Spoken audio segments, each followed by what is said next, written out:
Muted. UHCAN Ohio. We're going to get started now. I wanted to give people some time to get logged in. Before I kind of start the presentation, let me turn this over to Kelsey Rains, who will kind of give you a rundown of the system and just how we'll do questions. Hi. So everybody's doing muted right now. We're going to leave people muted during the call just to cut down on background noise.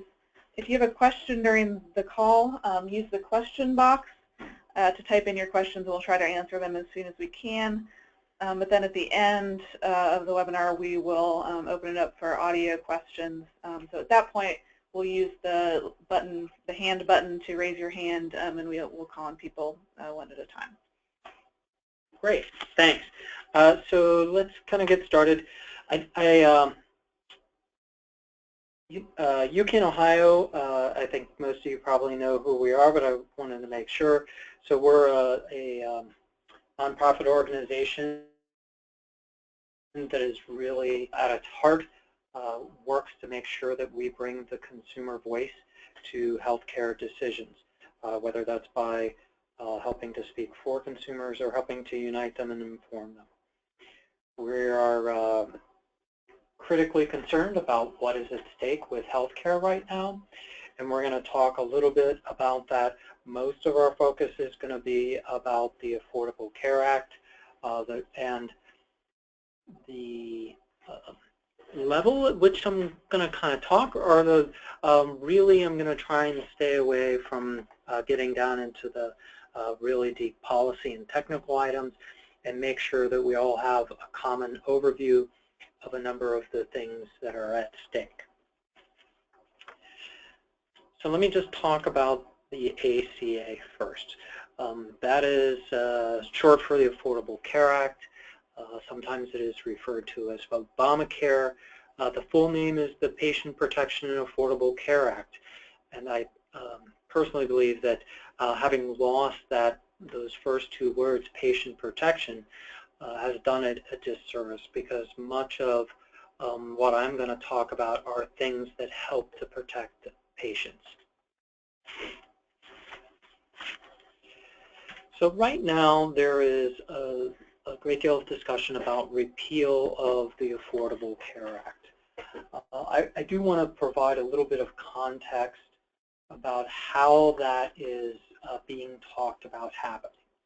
So usually when Congress deals with a bill and is trying to pass it through both houses, while the House of Representatives requires a simple majority, usually the Senate requires 60 votes. Sometimes it's difficult to get those votes. However, there is a process in Congress called reconciliation, and that is what's being talked about right now as far as a way to repeal the measures of the Affordable Care Act, the ACA. In a reconciliation process, only 51 votes are needed. Now, you can't do everything in a reconciliation bill. And I should point out that the Affordable Care Act has elements that are both about money, but also about policy and patient protections. A reconciliation bill and the things that are in it must relate to what the government spends, money it receives, or how much money it owes. So it has to be directly related to those. So any repeal that happens in reconciliation can only directly address those part of it. But that's a lot of what creates the framework for patient protection. So a reconciliation could take away subsidies in the marketplace. It can change funding of Medicaid. It can address issues of the tax penalty for those who are required to buy insurance but don't do so. And as I said, it can't repeal, reconciliation bill could not repeal all of the ACA, and the President must approve or veto a reconciliation bill. We do expect that the intent is to have a reconciliation bill on the new President's desk when he assumes office, is what we're here within the context of the news. So let me talk about some of the things that the ACA did, and so what is at risk in this overall discussion about the health care as it exists now, and what might be changed or taken away. So first of all, there is the marketplace, and this is that effort to help individuals and families shop for insurance and enroll in insurance. Within Ohio, over 200,000 people use the marketplace to purchase insurance for this year, 2016. With the marketplace happening, Ohio has seen a 39% decline in the uninsured rate. And so that piece of it has made a significant difference in terms of helping people to have insurance. The marketplace, in addition to allowing people to enroll in coverage, also allows them to access some assistance in being able to pay for the coverage and pay for health care. And that's also part of the Affordable Care Act. So there is the help with paying for their insurance, and that's through tax credits. And there's also the help that people get in their out-of-pocket expenses. So once they have insurance, you're accustomed to having to pay a copay. There are deductibles, and there is also in this, for people in the marketplace at certain income levels, there's the ability for them to get that kind of assistance. It's called cost-sharing reductions. It lowers the amount that people have to pay for deductibles, co-payments, co-insurances. And it also can lower how much in total an individual has to pay out of pocket within a year that they have that plan. So that is a measure that is really trying for those individuals that have low income to make that insurance and that access to health care affordable to them. The next piece I want to talk about is Medicaid. Not because Medicaid in and of itself began in the Affordable Care Act, but because of the expansion. We'll get to that in a moment. But just to be clear, Medicaid is a health insurance for people with low income, and you have the figures there. Many people who have access to Medicaid, and that is their health plan, will not refer to that way, and in fact will oftentimes use the name of the plan that they have. So they might refer to the fact that they have CareSource or Paramount Advantage or the other plans that are listed here. And that's how they think of the insurance that they receive and how they talk about it. What happened in Ohio that really helped to provide individuals access to health care that occurred because of leadership of Governor Kasich was that we changed the way in which people were eligible for Medicaid through what was called expansion. So right now, Medicaid eligibility, and even before the Affordable Care Act and before expansion, those who qualified for Medicaid were guaranteed that they would get a certain minimum care. There was nothing that, if you qualified for it, there wasn't a waiting list. You didn't have to wait till the spot became open to receive that, for the most part, for most people. And I think it's important to understand that there are many different ways in which people qualified. So based on their circumstance and their income level, there were kind of different criteria. And some of these came in for foster children, women with breast cancer, or families with low income. I talked a little bit about expansion already. That was the ability to allow Ohioans with low-paying jobs to basically receive health care coverage from Medicaid. So it increased the amount that people could be making on their jobs, their income, so that they could have Medicaid health insurance. To put kind of these figures in perspective that are on there, so for example, a family of two could make $22,108 or less. To put that in comparison, a full-time job at minimum wage is about a little less than $17,000 a year. So this is, we are talking about a fairly low income level, and it, you know, the prevailing wage can sometimes qualify people who are working full-time, allow them to access Medicaid. Without the expansion, there are well over 600 people who could stand to lose coverage if expansion goes away. Another thing that ACA did, and ACA wasn't about creating Medicare, and there are other things that it did that are even more technical, but one of the big pieces that has been important and saved consumers a great deal of money has been the donut hole. And that relates to the purchase of prescription drugs.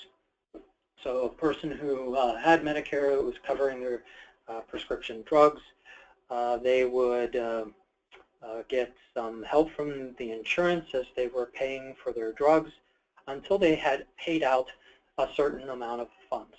At that point in time, insurance no longer covered the cost of the drugs. The patient had to pay all of the cost of drugs until they reached a much higher figure, at which point in time insurance kicked back in and supported the purchase of prescription drugs. That place where the patient had to pay for all of the drug costs, that was called the donut hole. They weren't getting any benefits out of that. That is something that the ACA has closed, or is, I should say, in the process of closing. In 2015, which is where we have data on that, there was, just within Ohio, there were over 200,000 seniors and people with disabilities that were able to save because of that closure that's already in process.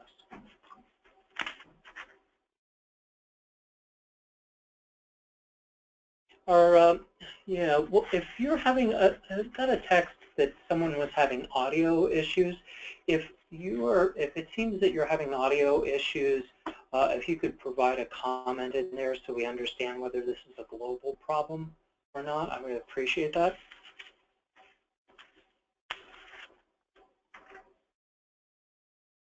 I'll stop touching the desk too, and maybe that's adding to it. I talked earlier about the fact that there are a number of patient protections, things that or consumer protections, things that helped people with insurance or to get insurance. One of the major things that occurred related to pre-existing conditions. So these are either diseases, chronic diseases that you have experience had, such as dealing with cancer and its treatment and hopefully cure, or your maintenance in that. But it's those type of conditions, asthma, diabetes, cancer, others, in the past would change the way in which you had to pay for insurance or your ability to obtain insurance at times. Currently now, because of the ACA, a person can't be denied coverage because they have a condition, such as asthma or diabetes. They also can't be charged more for that insurance because of that pre-existing. In Ohio, there's about 5 million or a little more people that had pre-existing conditions that were impacted by this change and therefore no longer had that problem with being able to access insurance simply because of that pre-existing condition.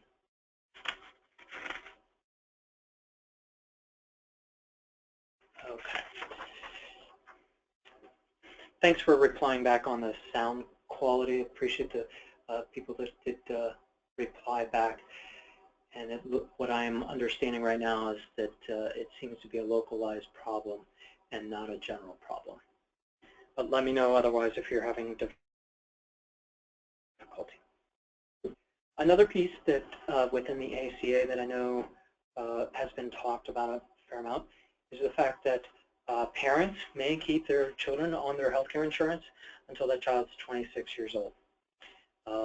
That can occur whether the child is married, has or adopts a child of their own, starts or leaves school, whether or not they're claimed as a dependent on the taxes. None of those things matter. But it is the parent's choice whether to keep them on their plan and keep that kind of family plan. But that's something that allowed those young adults to stay covered for a much longer period of time.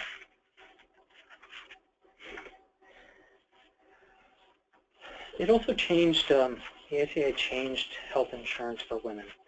So before the ACA, insurance companies regularly charged women as much as 50% more for the same coverage. Sometimes those plans didn't even cover maternity care, and maternity care wasn't under the general policy, and you needed to purchase additional coverage for maternity care. The ACA made it so that insurance couldn't be different in terms of what the premiums were charged for women than for men. So they had to be the same. Premiums had to be the same. In this country, in total, women were paying around $1 billion more each year in higher premiums because of that price differential. And so that's no longer allowed, so that women aren't seeing that higher cost. Another thing that's changed is the caps on coverage. Before the ACA, there might be a cap on how much would be paid out by the insurer. So, for example, if your child had cancer, you might run through bills up to some amount, $100,000, and at which point in time your policy might not cover any of the additional costs because of that cap on coverage. And you would be responsible for all of the costs related to that, the care of the child.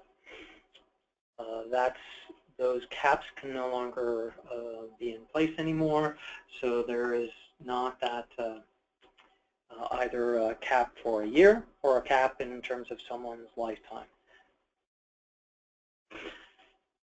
In Ohio, there are about 4.2 million Ohioans that saw lifetime limits on coverage disappear. And I say that because some people's insurance policies did not contain those kind of caps, whereas others did.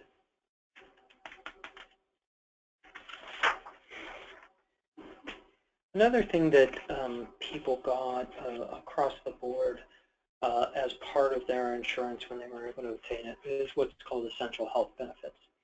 So these are services that had to be included within all of the insurance plans that were offered.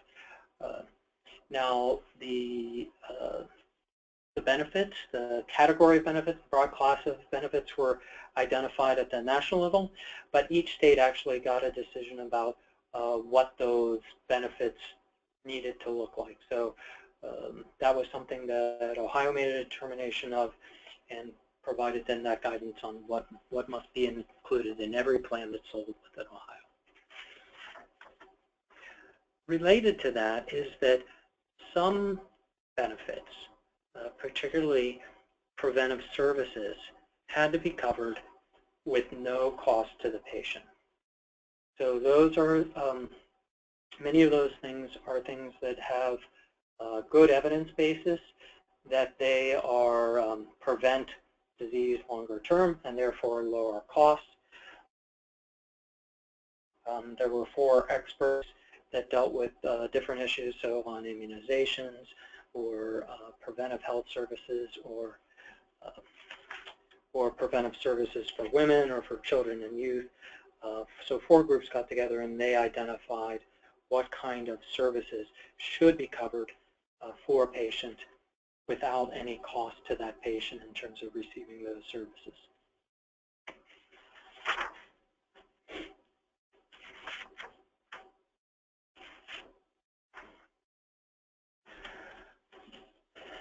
Another piece of this, and I know there's a struggle with increasing premium costs for many people, but one of the things that the ACA did to try to control the costs was that there was a requirement on how much money insurance companies had to spend on the care that they were,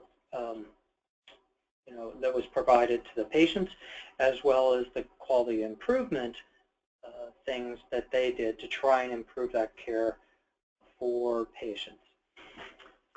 It depended on what kind of insurance was being provided, but there was a percentage, usually 80%, but sometimes 85%, that had to go towards the care of patients and quality improvement. If an insurance plan was not doing that within the plan that was offered, they had to provide a refund back to the insured patient. So the patients got a refund on that. In Ohio, $14.9 million has been refunded from plans that overcharged for those premiums because of this. And so that's kind of another protection in a way in which trying to balance the price of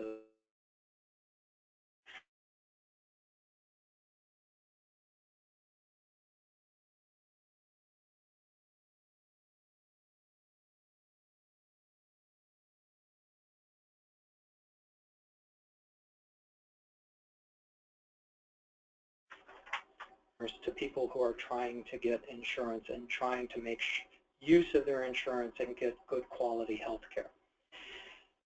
We do also recognize, though, that many people still have problems in terms of being able to purchase insurance, as well as being able to get the care that they need because of the cost that's still associated with insurance. So we do know that we still need to address that both insurance and healthcare must become more affordable than it is now. Individuals on the marketplace, individuals who are looking at their employer's plan, they are all struggling with the costs that are associated with that care. Second, we believe that drug prices need to be fair, that many of the consumers that we talk to talk about the difficulty they have with the medication and continuing to stay compliant with what their physician has told them that will keep them healthy and taking those drugs as they should. Third, consumers need to have a larger role in deciding how care is provided. So that's happening in, for example, in FQHCs where they have patient family advisory committees. It's happening in a number of the insurance plans where they have consumer advisory committees. Individuals that have insurance, that get care, need to be partners with these groups and take advantage of that opportunity to be part of the dialogue and the decision making about how care is provided. And where there aren't those opportunities need to grow and expand so that we all have a role in improving the care that's delivered. And finally, in terms of that care must be effectively coordinated with all providers and the patients. The governor's office, along with many partners across Ohio, is trying to push for coordinated primary care, and that is making sure that the patient is the center of focus of all of the providers and that care is coordinated. And that's something that needs to continue to move forward, expand, and improve. As we look at what may be happening over the next year in the debate in Congress on health care, and that will certainly become a debate in Ohio, is focused on 4 areas, and that's informing and educating consumers, making sure that consumers can speak up, advocating for them and working with partners. So we're about to announce that we're going to be out in various communities throughout Ohio doing listening and information sessions in January. So we need to hear from people about what their experiences are, what are some of the significant challenges that they have, as well as what the impact has been for them and how healthcare has either been difficult or has become more accessible. The second is making sure that consumers speak up about the care that they're getting now and what's important to them. So I talk through what we believe are some really important pieces that are part of our healthcare system right now, and we are trying to make sure that consumers talk about which of those pieces are important to them. As it relates to the repeal efforts that are going on, our senators are very important partners in this. They will have a very big decision about what our new healthcare system is, especially because of the way in which the votes work in the Senate. And so it's really important that everybody talk with their senators about this and about what's important to them.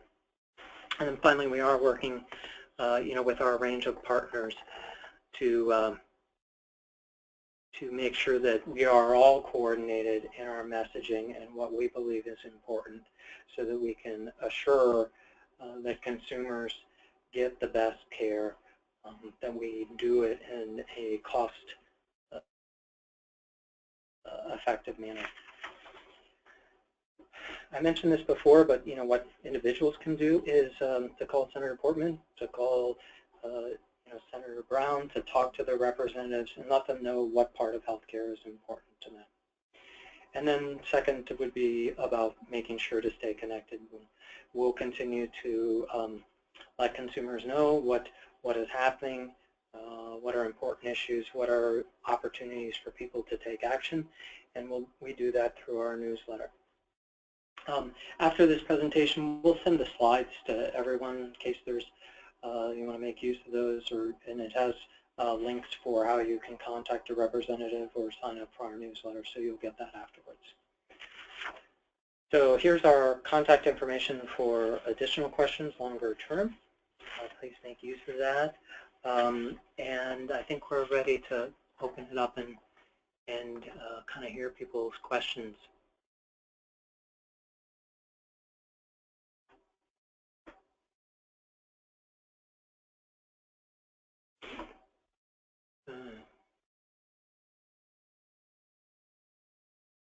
Let's go with this one first. So I do have a question first that is, don't know the states need to provide at least is what is specified in the ACA, if not more. And yes, for the most part, something that is defined at the federal level is set as a requirement for all states. So many of the rights that I talked about that are consumer protections, so for example, requiring that insurance plans allow someone to keep their young adult that's not yet 26 years old on their health insurance, that's something that states have to assure, and that is nationwide. So many of those things are. There are, as I mentioned, places where the federal government has deferred those decisions to the state. So for example, what essential health benefits are must be part of all plans. But for the most part, many of the elements of the Affordable Care Act were defined at a federal level and apply across all states. I will say there is opportunity for states sometimes to require more, so to require more protection of consumers, but they can't do away with the protections that are required federally. The other place I should mention where states did get a decision is that states were not required to expand Medicaid. So that was a decision that Governor Kasich made. and that allowed for coverage of many working people within Ohio. And that's something that was a decision that was a state-based decision.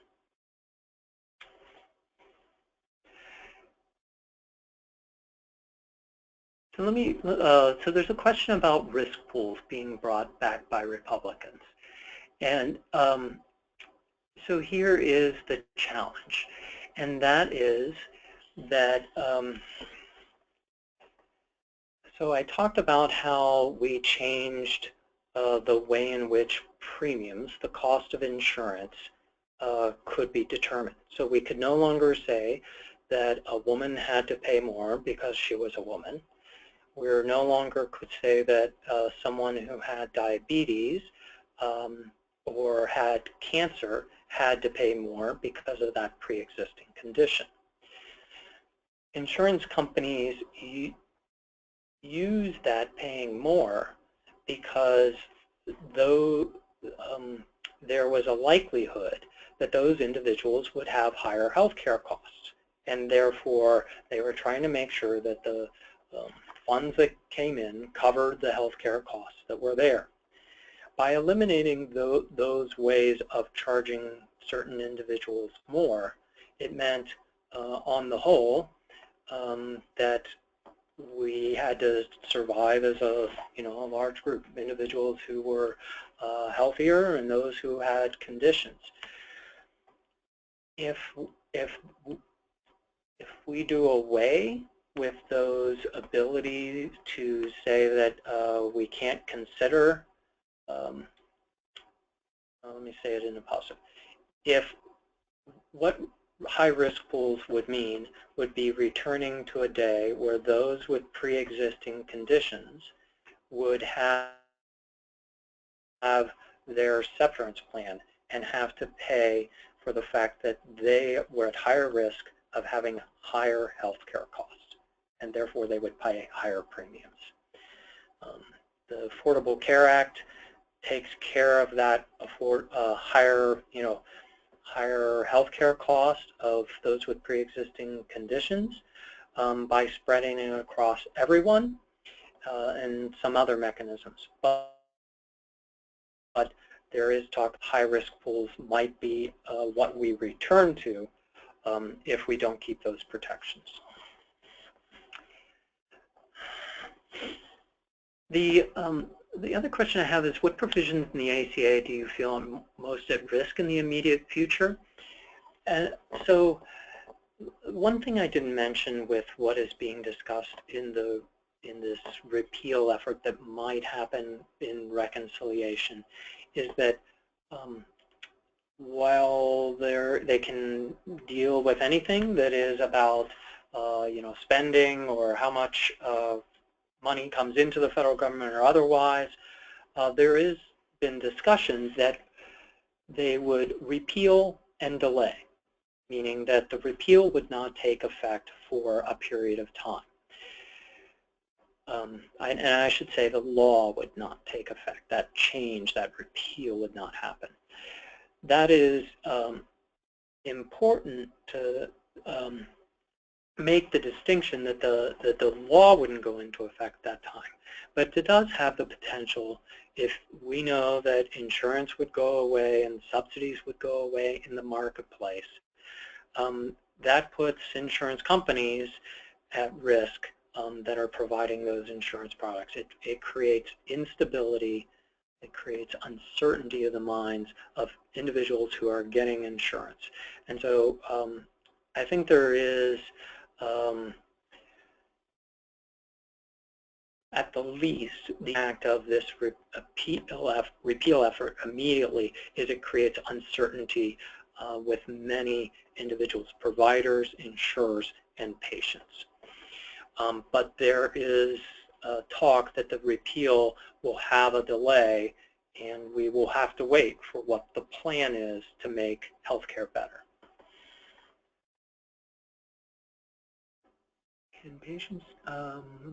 Can patients be charged more based on their age?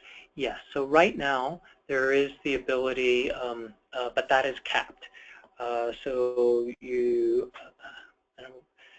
it's not exactly 3 to 1, but there is the ability to charge more based on age right now. It used to be much higher in terms of how much more you could charge, but that actually is capped federally as well.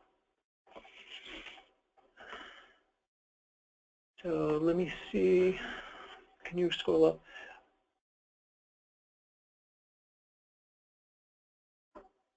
Ohio passed Healthy Ohio. So let me read that one, Kelsey. Ohio passed Healthy Ohio.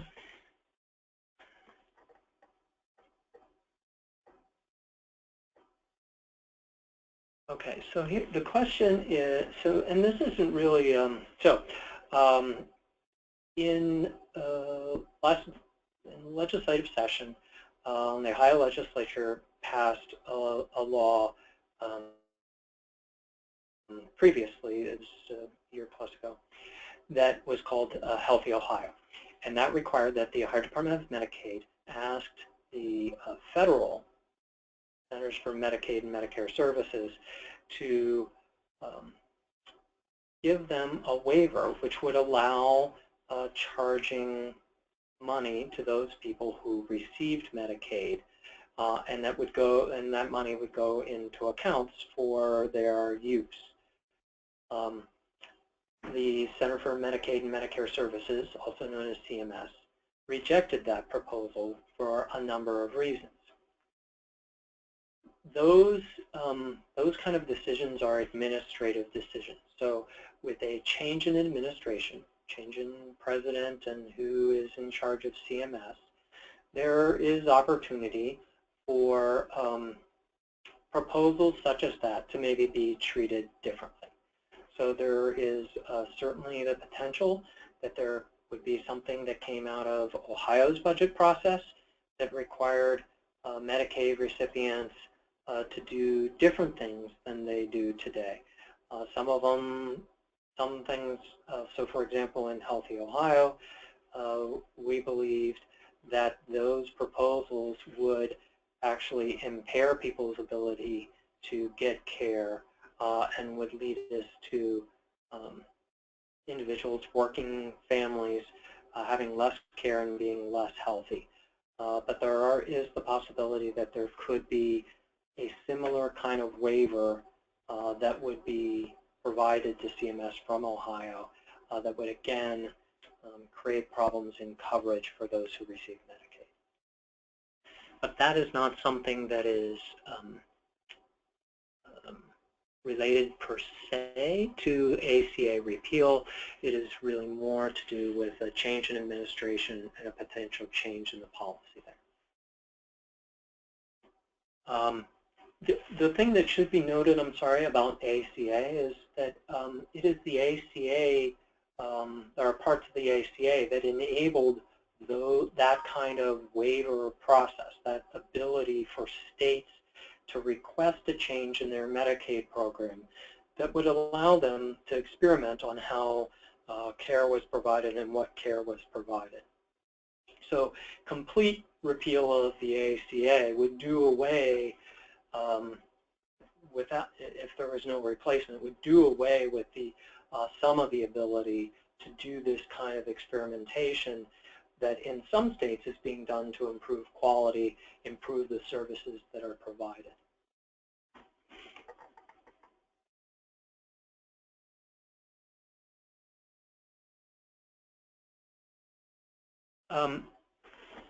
Yeah, so there's a question on who we partner with, and we will partner with, UHCAN Ohio will partner with anyone that's committed to making sure that we see that affordable care can be accessed by everybody in Ohio.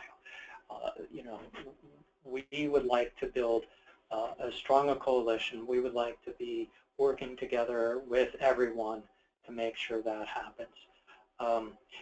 There was a very strong coalition throughout Ohio that included providers and hospitals and insurers and others that felt that Medicaid expansion was important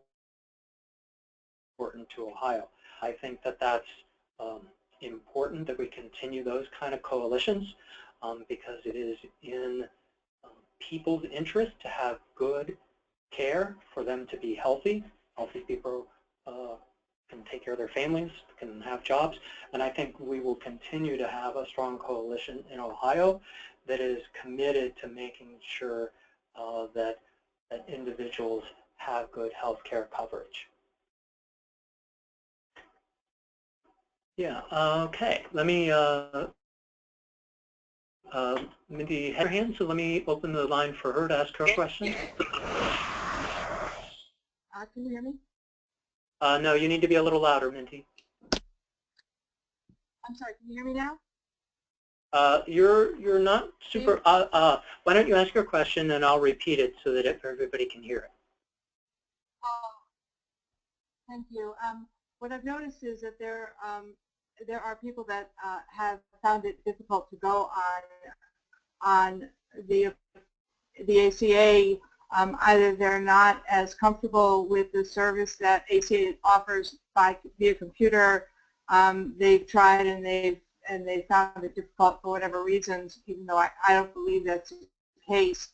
Is there any sort of help that we can provide to them, or are there any help groups that perhaps we can form that may help people who are uncomfortable with their own application process? Yeah, so I'll repeat that a little, and I think it was, and sorry, Mindy, if maybe I changed the question a little. Hopefully I'll catch it right, although I was once told that the best way to answer a question is to change the question so you know the answer.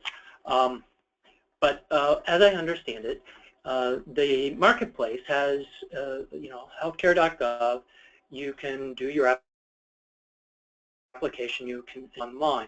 For some people, that is, they aren't comfortable with that. That's difficult for them. There is absolutely service in Ohio that people can access to do that, to get that kind of help. They're called navigators, and they can walk people through their options about what might be the best plan for them, as well as help them to complete that enrollment and figure out what they're eligible for. That's also something that insurance brokers will do, and so that is kind of another resource. Navigators do that service for free. Did I capture what you were after, Mindy? Yes, thank you. Great, yeah, thanks. So where does most of our funding come from? We are 501c3. Most of our funding comes from grants for particular projects. Otherwise, our funding is donation-based. And the other question related to that was, do you support single payer? I would say to that is not the only solution that we see. We want to make sure that whatever solution is out there provides affordable care for everyone. I think there are a range of solutions that could get there, but we all just have to be committed to making sure that everyone has access to affordable care.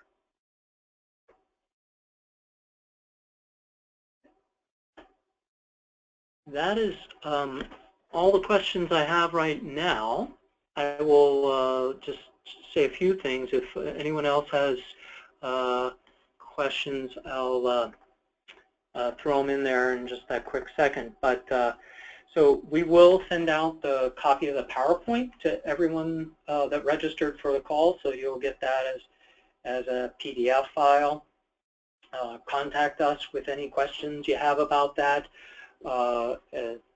And we can certainly, if you're interested, we can make the slides available in an actual PowerPoint format if you want to use them in any way.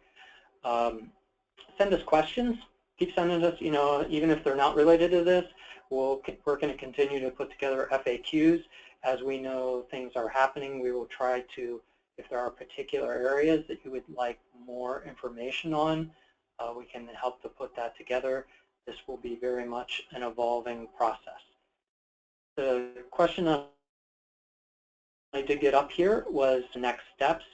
I will say from our perspective, the current step is the most important. And that is we should be no repeal without a clear replacement that's going to make healthcare better for everybody. There are too many things within the Affordable Care Act that help consumers out, not to too many things that help people out that we don't want to throw them out without making sure that those protections stay and we assure that people have coverage.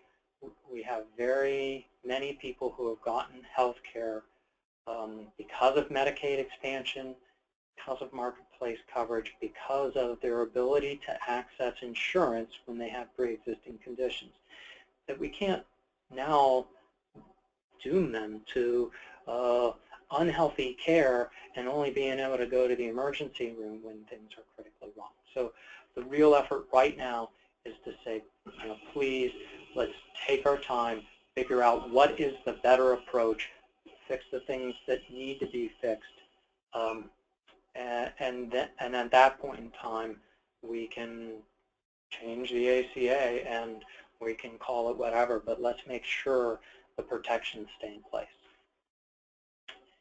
That seems to be it for questions. Again, contact us if you have any further questions or comments, and you'll have that through our when we send the email with now. But thanks so much for joining us. Any comments you have on what could have been changed, made better with the presentation would be appreciated. Thank you. Start one.